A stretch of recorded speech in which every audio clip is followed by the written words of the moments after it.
The Supreme Court on Tuesday dismisses the disbarment case against Ombudsman Conchita Carpio-Morales just 4 days after it was filed by former Manila Councilor Greco Belhica. SC spokesman Fyodor Tess says the High Court dismissed the complaint for lack of merit, citing past decisions that have repeatedly affirmed the Ombudsman's immunity from a disbarment complaint while she is still holding office.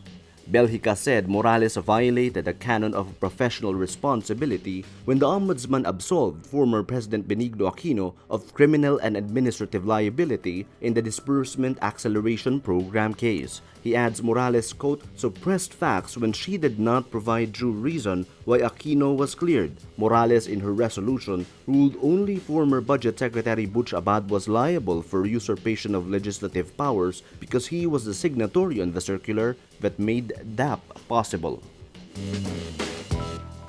Human Rights Commissioner Gwen Pimentel-Gana says there is no evidence to say extrajudicial killings in the war on drugs are state-sponsored. Gana, who heads the CHR task force on EJ case, says no such government policy exists. She adds, the CHR has only investigated 490 cases and it will not be fair to make that conclusion. But can you, in total honesty, say it is state-sponsored? No, because a state-sponsor there is a policy. Sinabi ng Estado, ganito ang aming laban niya sa krimen. Papapatayin lahat yan, ganyan. Hindi namin imbestigahan. That is obviously a state-sponsored. More than 7,000 people have been killed since July, both from legitimate police operations and vigilante-style or unexplained killings in the Duterte administration's war on drugs. Gana says President Rodrigo Duterte's pronouncements encouraging the police force and even the public to take matters into their own hands and kill drug personalities are not enough to directly link him to the killings. Supreme Court Associate Justice Presbitero Velasco Jr. says Notary Public Maria Cecil Tresvalles-Cabalo admitted violation of the rules on notarial practice when the lawyer said Senator Laila de Lima's affidavits were already signed before she and the senator met. Section 6 of the Rules on Notarial Practice requires the individual to personally appear before the notary public and sign the document in presence of the notary. But Cabalo's affidavit implies that such did not happen.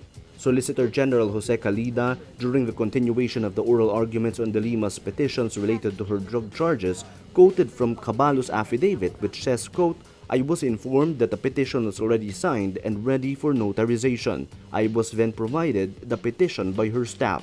Calida is calling on the SC to dismiss de Lima's petitions because of this violation. The Solicitor General had also alleged that Cabalo never personally met de Lima on the day that the senator's affidavit was notarized on February 24 or the day she was arrested and detained at Camp Crame. De Lima's camp said that Calida's evidence was the logbook of the custodial center of the Philippine National Police, where de Lima is detained. But the notarization happened at another place, the headquarters of the Criminal Investigation and Detection Group. Velasco asks de Lima's lead counsel in the oral arguments, former Solicitor General Florin Hilbay, if the notary public put the impression of her seal when Cabalo and de Lima met.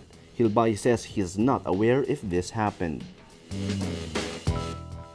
The Human Rights Victims Claims Board approves the list of the first 4,000 martial law victims to be given partial compensation and has requested the release of 300 million pesos for them. Presidential spokesman Ernesto Abella says HRVCB sped the process of evaluating and releasing of claims of martial law victims, quote, as part of its commitment to President Rodrigo Roa Duterte's goal to expedite the release of the claims. The list of 4,000 names has been submitted to the Office of the Executive Secretary. Of these, 2,661 are conclusively presumed victims, while 1,339 are new applicants. In a January meeting with Duterte, the HRVCB and martial law victims groups agreed to an initial payment of 50% of the compensation in 2017. The non-government group Samahan ng Ex-Detainees Laban sa Detensyon at Aresto or SELDA says there are around 75,000 martial law victims in total. Donald Trump's son-in-law and top aide Jared Kushner will appear before a Senate panel investigating Russian interference in the United States election. Kushner, 36, was Trump's main intermediary with foreign governments during the 2016 election campaign and now plays that role in the White House. He arranged meetings between Trump and leaders from Japanese Prime Minister Shinzo Abe to Mexican President Enrique Peña Nieto. But it is his contacts with Russian officials that are now coming under the microscope amid explosive allegations of collusion between the Trump campaign and the Kremlin. U.S. intelligence has concluded that Russia launched a broad-ranging campaign designed to help Trump win the election.